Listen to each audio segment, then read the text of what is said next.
Seorang wanita tatkala merasa tidak dipuaskan oleh suaminya, dia punya hak untuk gugat cerai, tapi tidak ada hak untuk berkhianat. Sebagaimana seorang suami ketika tidak puas dengan istrinya, dia punya hak untuk nikah lagi, tapi tidak punya hak untuk berzina. Nggak ada alasan dia berzina karena tidak merasakan di rumahnya kepuasan, nggak ada. Maka tolong dijaga. Masya Allah, 5 menit lagi. Barakallahu fikum. Kemudian yang ke-8, ya, buat para wanita, kalau ingin masuk surga, jaga amanah yang ditinggal suami, yaitu anak-anak dan urusan rumah. Rasulullah SAW mengatakan, khairu nisa'in rakibnan ibil, sebaik-baiknya wanita penunggang unta, salihu nisa'i Quraisy, adalah wanita yang baik dari kalangan Quraisy. Di mana sifat mereka? Ahnahu ala waladin fi sighari. Mereka adalah wanita-wanita yang sangat pengasih terhadap anaknya tatkala kecil. Wa ar'ahu ala zaujin fi dhati yadi, dan sangat menjaga dengan apa yang dimiliki suaminya. Maka hendaklah perempuan ini fokus didik anak suami, bukan fokus dengan kegiatan-kegiatan sesama sohib-sohibnya. Perempuan punya kegiatan, yang ada kegiatan arisan, kegiatan kumpulan ini, kumpulan itu, macam-macam. Silahkan selama perkumpulan itu halal, tapi jangan sampai menelantarkan kewajiban dia mendidik anak-anak suami. Tolong dijaga anak-anak suami, tanggung jawab dia. Tadi Anda sebutkan bagaimana Imam Syafi'i, bapaknya meninggal dunia, tapi sang istri yang solehah, dia memilih untuk tidak menikah lagi. Dia memilih untuk mendidik anak-anak. Kalau seorang wanita ditinggal mati suaminya, kemudian ingin menikah kembali, tolong dijaga amanah tinggalan suami. Jangan sampai kemudian dia tidak peduli sama anak-anaknya lagi, kalau ingin masuk surga. Kemudian yang ke-9, cinta. Suami juga minta cinta. Kalau istri udah gak cinta sama suaminya, tolong jangan bilang. Suami gak cinta sama istrinya, jangan bilang. Istri tidak suka sama suaminya, jangan bilang. Pernah ada di kota Mekah, kota Madinah apa? Ada seorang laki-laki yang namanya Ibn Abi Azra. Dia dikenal perempuan selalu gugat cerai sama dia, sampai nama dia buruk. Suatu hari dia pulang dari masjid, dia ngajak sahibnya dia, Abdullah bin Arqam, dibawa ke rumahnya. Ayo ke rumah. Setelah sampai rumahnya, Ibn Abi Azra mengatakan kepada istrinya, aku minta dengan nama Allah, kamu jujur. Kamu benci sama aku enggak? Istri, udahlah ngomong yang lain, gak usah ngomong itu. Aku minta sama Allah, kamu jujur. Kamu cinta sama aku enggak? Kata istrinya, ya kalau engkau ngomong kayak gitu, enggak, aku gak suka sama kamu.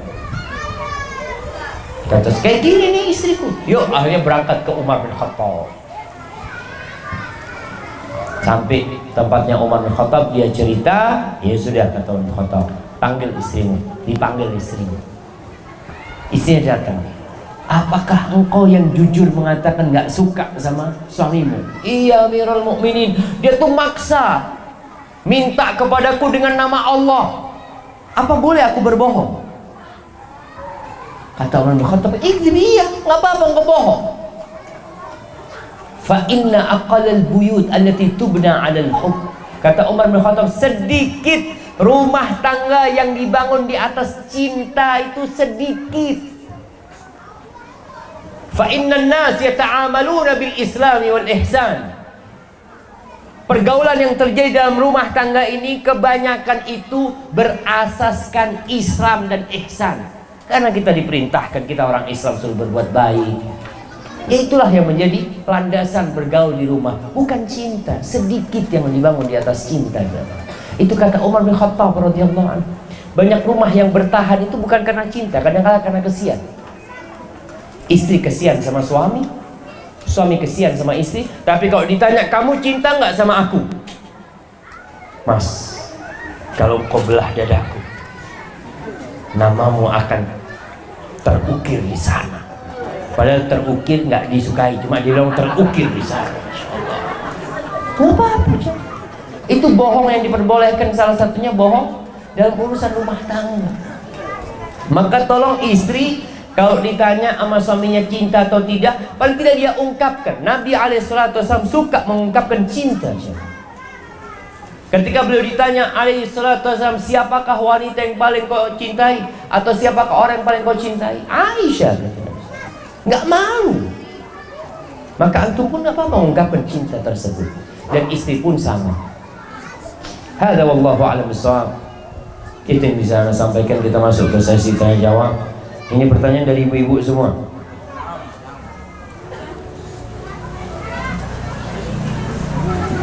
Pak Ustadz, bagaimana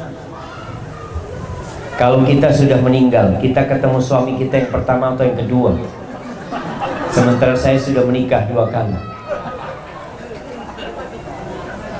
Perempuan itu akan bersama istri dia yang terakhir.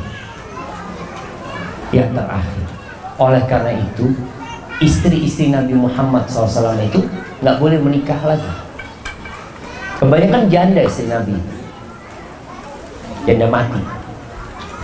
Makanya mereka setelah meninggalnya Rasulullah SAW nggak boleh menikah lagi, karena mereka akan menjadi istri Nabi Muhammad SAW. Seperti itu. Gimana Ustaz kalau anak sebenarnya lebih suka sama suami yang pertama, suami yang keduanya agak golim dikit lah, boleh seperti itu. Allah akan memberikan yang terbaik buat nanti. Karena di surga itu tidak ada yang dibenci. Fiha ma tashtahihil anfus. Semuanya indah di surga. Assalamualaikum warahmatullahi wabarakatuh. Waalaikumsalam warahmatullahi wabarakatuh. Apa yang dilakukan seorang istri jika suaminya masuk dapur, sedangkan istri sibuk di luar rumah kerja?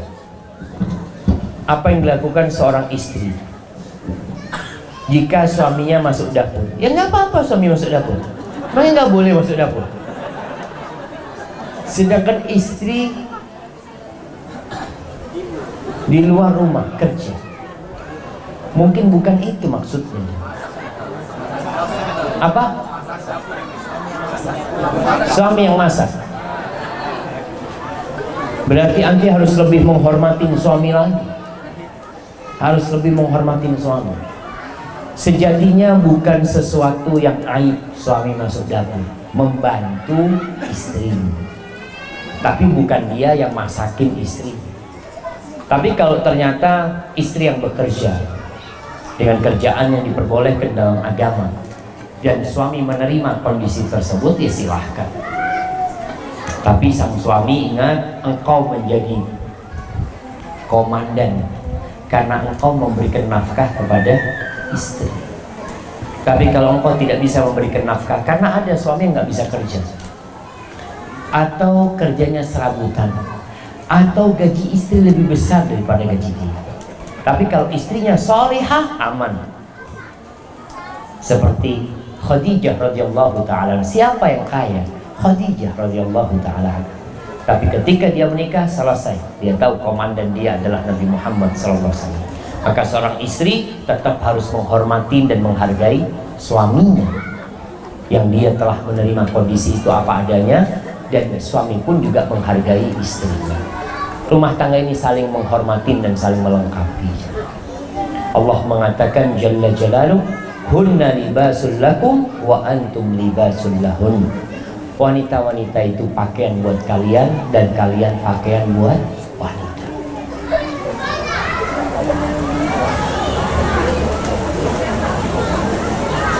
Pak Ustadz mau nanya, apa ciri-ciri seorang istri calon penghuni surga? Tadi udah kita sebutkan. Dia menjaga sholatnya, menjaga puasanya. Perempuan ini tolong, wanita-wanita ini jangan sampai punya utang sampai mati. Suami tolong ingatkan istrinya. Wanita-wanita yang tidak punya puasa sunnah, biasanya utang Ramadannya tidak terbayar, karena dia nggak punya puasa sunnah. Yang wajib aja berat dia lakukan. Tapi kalau wanita ini menjaga puasa Senin Kamis, insya Allah utangnya lunas. Wanita yang sholat 5 waktu, jangan ditunda-tunda sholatnya. Puasa di bulan Ramadan, dibayar utangnya, taat sama suaminya, jaga kehormatan dirinya, maka insya Allah dia akan masuk surga. Bagaimana agar kita tidak berat menjalankan sholat 5 waktu? Jadikan sholat itu kebutuhan kita, bukan kewajiban. Ada orang yang ibadahnya kebiasaan, dan ada orang juga yang kebiasaannya ibadah. Ada orang makan ibadah, jalan ibadah, tidurnya pun ibadah, karena dia niatkan semuanya lillahi ta'ala. Ada orang yang ibadahnya kebiasaan. Kenapa kamu sholat? Ya saya dari dulu sholat. Kenapa kalau Ramadan puasa? Ya memang seperti ini budaya kita kalau Ramadan puasa. Itu ibadahnya kebiasaan. Jangan sampai ibadah kita jadi kebiasaan, tapi jadikan kebiasaan kita ibadah, mau.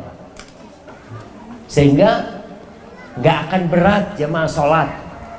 Ketika dengar suara azan, ya Allah, Nabi SAW, beliau itu kalau ada masalah kemana larinya? Sholat. Bahkan beliau mengatakan kepada Bilal, "Qum ya Bilal, bangun Bilal." Masya Allah, ini pada terbang semua jemaah.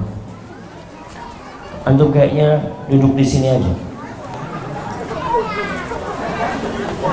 Nah,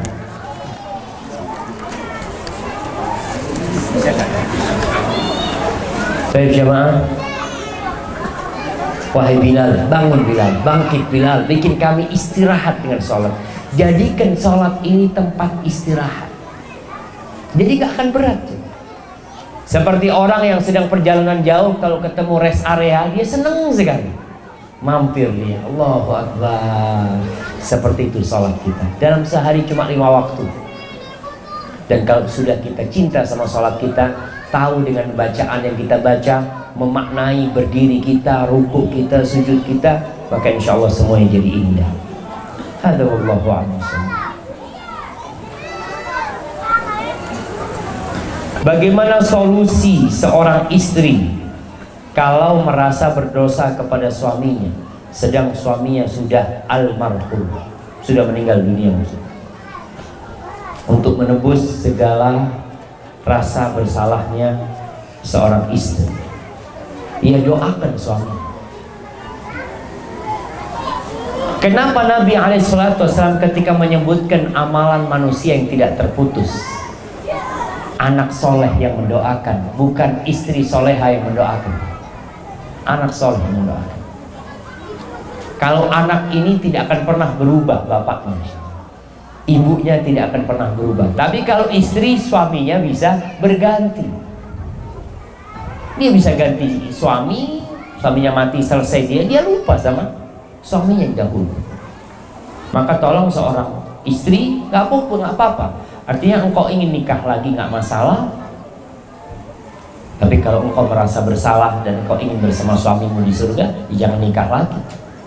Engkau doakan suamimu, jaga anak-anaknya, berbuat baik selalu, insya Allah itu akan menembus dosa-dosa dan kesalahan.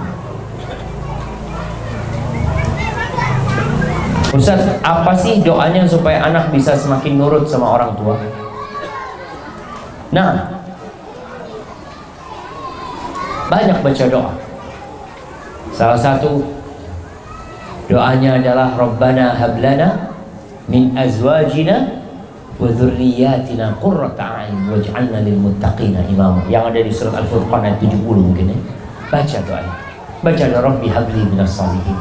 Tapi jemaah, kita harus sadar, ada seorang sahabat atau tabi'in Dia suka marah sama pembantunya. Pembantunya ini nggak nurut. Dia suka marah sama pembantunya. Kalau marah sama pembantunya, apa kata majikannya ini? Ma asbahaka bisayyidika. Betapa miripnya engkau dengan tuanmu. Dia ingin mengatakan, aku ini juga nggak taat sama Allah. Aku kurang patuh sama Allah. Pantas kalau punya pembantu nggak patuh, nggak taat. Jadi orang tua yang merasa anaknya nggak patuh dan taat, coba lihat, mungkin engkau juga nggak taat dan patuh sama Allah.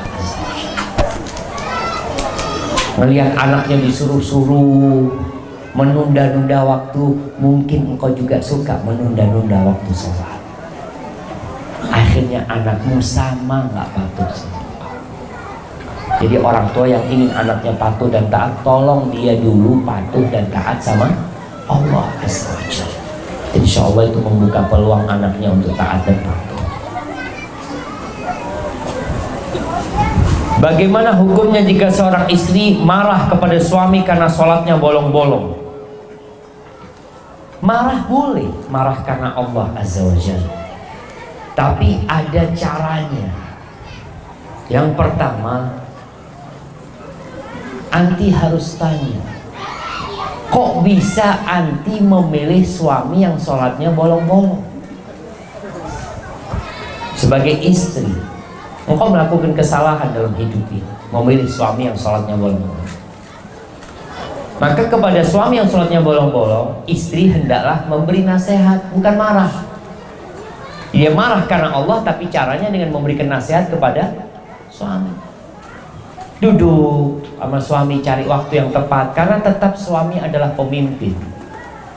Kalau kita punya pemimpin yang sholatnya bolong-bolong, kira-kira pantas nggak anak buah mengatakan, bos, sini bos, duduk sini bos, saya lihat bapak ini sholatnya bolong-bolong, Masya Allah, padahal dia cleaning service, masih nasihat bos. Ya caranya, ada caranya. Tetap kita diperintahkan watawasau bil haq, watawasau bis sabr. Suaminya habis makan malam ya, sambil dipijit suaminya, kakinya dikasih minyak, dipijetin, bang, kalau boleh aku mau minta sesuatu sama abang. Di situ ngomong sama suaminya, abang sholat lah bang, apa sih yang mau kita bawa kalau mati? Abang begitu taat dengan bos sama perusahaan, kerja dari pagi sampai sore. Masa sama Allah yang ngasih kita segala-galanya kita gak memberikan hak Allah Azza wa Jalla? Jadi caranya ya indah ketika ngomong sama suami. Barakallahu.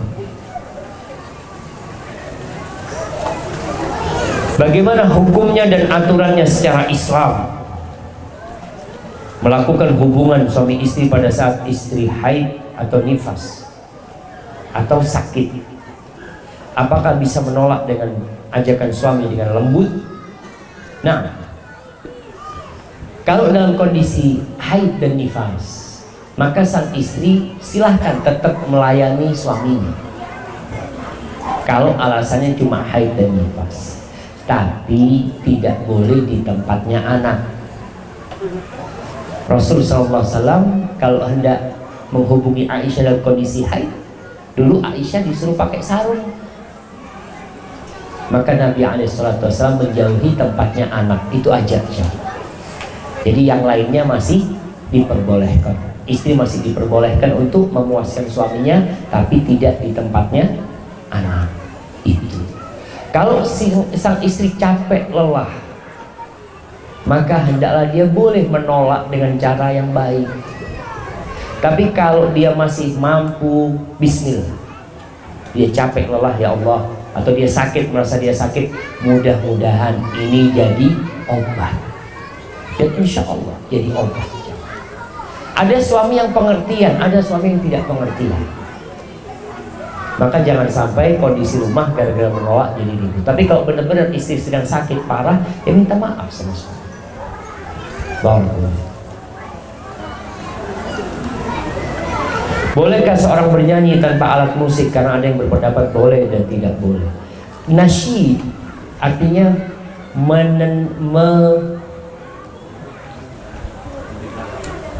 bersenandung jemaah ya.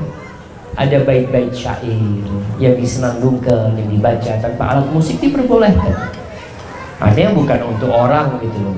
Istri bukan untuk orang mau menyenandungkan itu, tapi untuk suaminya diperbolehkan hal itu.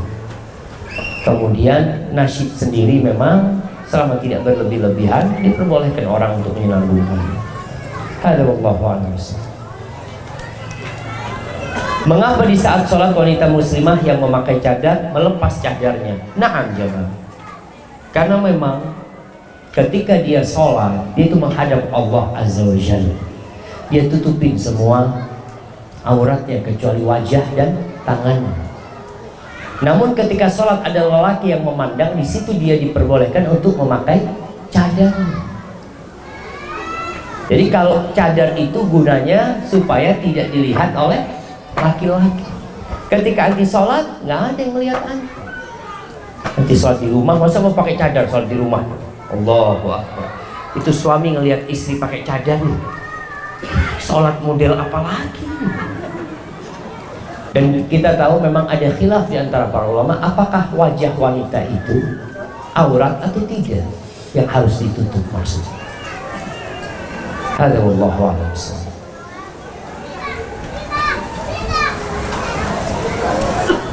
Bolehkah seorang yang bercadar memposting fotonya di sosial media? Buat apa? Min husni islamil mar'i tarkuhu ma la ya'ni. Termasuk kesempurnaan Islam seseorang itu meninggalkan sesuatu yang gak berguna buat dia. Jangan saudara. Jadi fitnah wanita itu ketika dia memposting wajahnya, walaupun dia pakai cadar ya, kemudian dengan matanya yang memandang, enggak Ustaz, ana tidak hendak menfitnah laki-laki Ustaz. Tapi untuk apa tujuannya? Maka ingat Allah mengatakan waqarna fi buyutikunna, tinggallah di rumah kalian.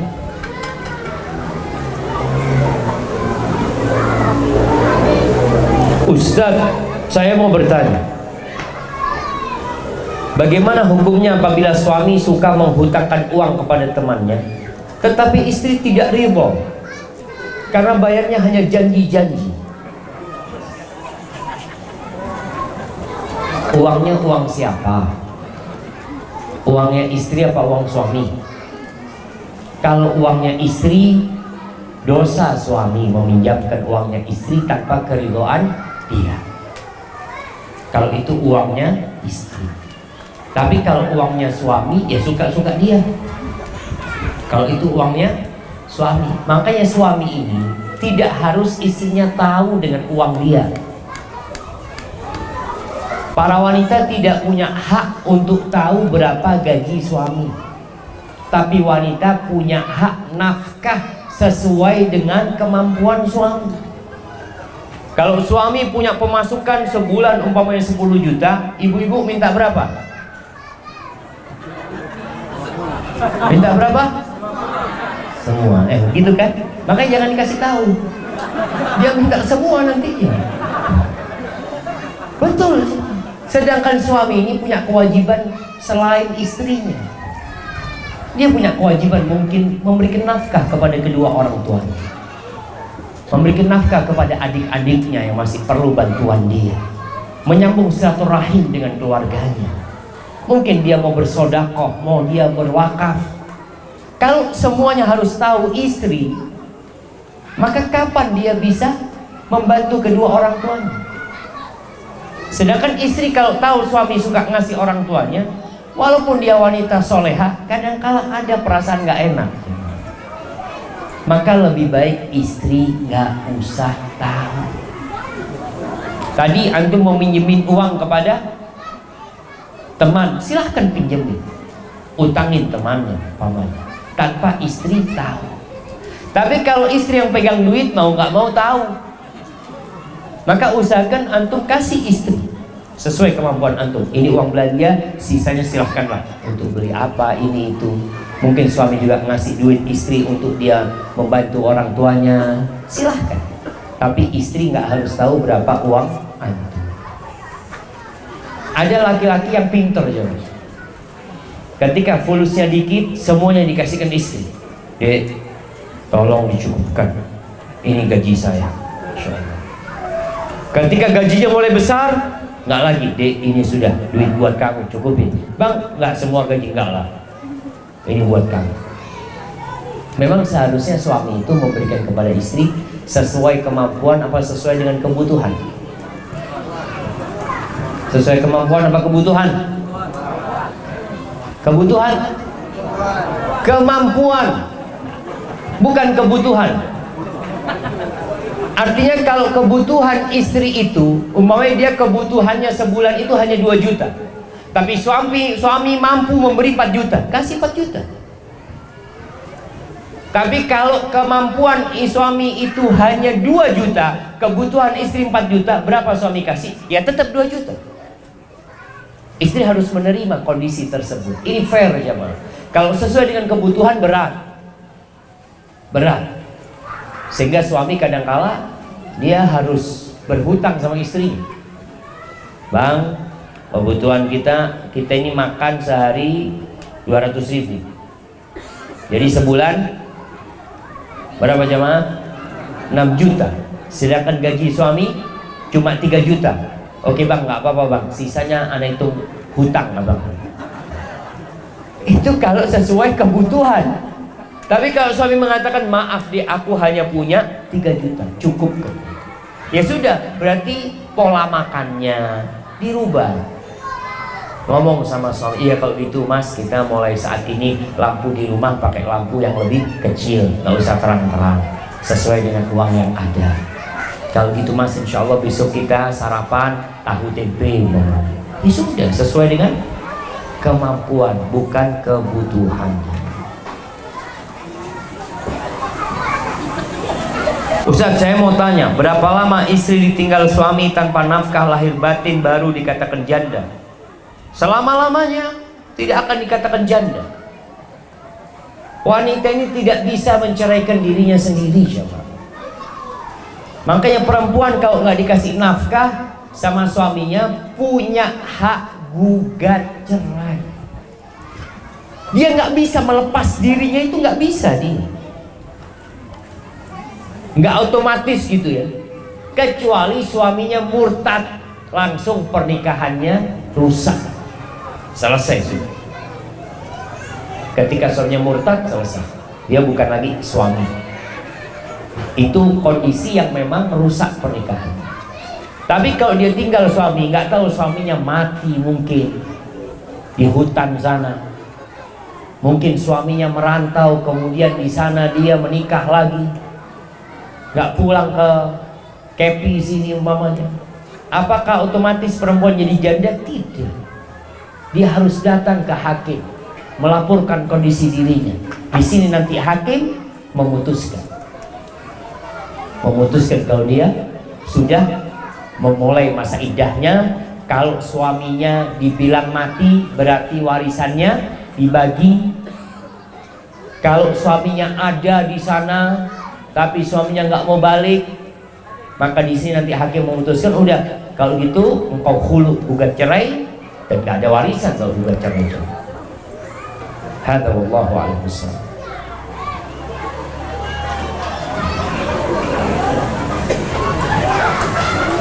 Saya sebagai seorang istri ingin bertanya, apa hukumnya jika mengajak suami sholat berjamaah tapi malah nyuruh duluan aja, malah mau sholat sendiri? Suami suruh sholat ke masjid, tapi kalau nggak mau sholat ke masjid ya sholat di rumah lah. Yang penting tetap melaksanakan sholat sambil nanti dimotivasi untuk ke masjid, dikasih motivasi dengan fadilah-fadilah tentang pahala sholat di masjid.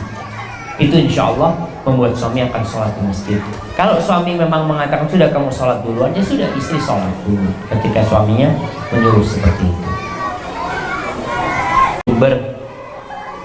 Bisa pakai ijazah pondok saja, karena ada anak perempuan dari MAPI saat ini di SMA Al-Ikhlas Jember Wuluan mau ikut ujian nasional susah.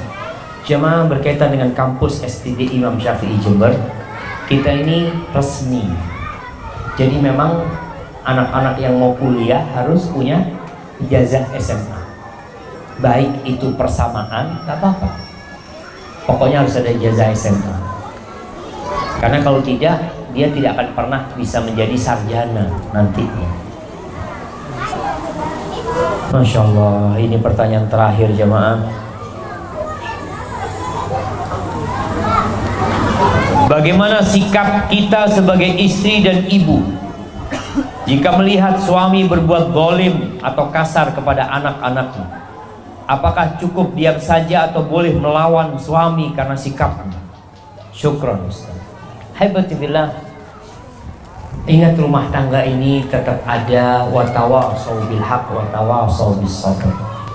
Kalau dikatakan suami kasar sama anak-anak, ya kadangkala kekasaran suami itu karena karakter. Ada kekasaran suami yang karena masalah di tempat kerjanya yang dibawa-bawa ke rumah. Bagaimana sikap istri? Istri bisa merubah suami. Karakter suami bisa dirubah. Bukan bicara melawan, tapi nanti ketika di kamar berdua sama suami, sampaikan kepada suami, "Bang, mohon maaf, minta, aku mohon bang, anak-anak ini kalau dikasarin bukan tambah baik bang, dia tambah gak benar bang. Tapi kalau abang mau duduk sama dia, makan bareng sama dia, ngobrol bareng sama dia, insya Allah bang, anak-anak itu akan taat dan benar." Ngobrol sama suami tentang cinta dan kasih sayang. Ketika ada seorang laki-laki yang datang kepada Nabi SAW, dia bertanya, "Atuqabbiluna sibyanakum?" Apakah kalian mencium anak-anak kecil kalian? Kata Nabi, "Nah." Oh, katanya, "Aku punya anak 10-1, nggak ada yang aku cium."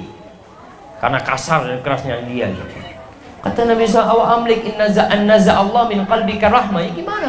Mungkin Allah sudah mencabut rahmat dari hati kamu.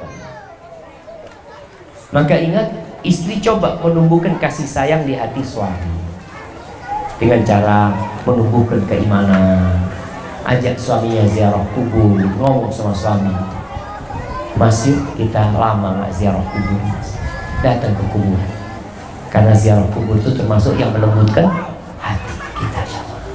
Kemudian membesuk orang yang sakit, ngomong sama suami, "Mas, kita punya sedikit rezeki, yuk kita berangkat ke rumahnya orang yang sedang susah." Itu juga melembutkan hati. Hadza wallahu a'lam bishawab. Itu yang bisa saya sampaikan pada kesempatan kali ini. Apabila benar itu dari Allah Azza wa Jalla, kalau ada yang salah dan kurang berkenan itu dari diri anak pribadi, Allah dan Rasulnya terbebaskan dari kesalahan itu. Sallallahu ala nabiyina Muhammadin wa ala alihi wa sahbihi wasallam. Assalamualaikum warahmatullahi wabarakatuh.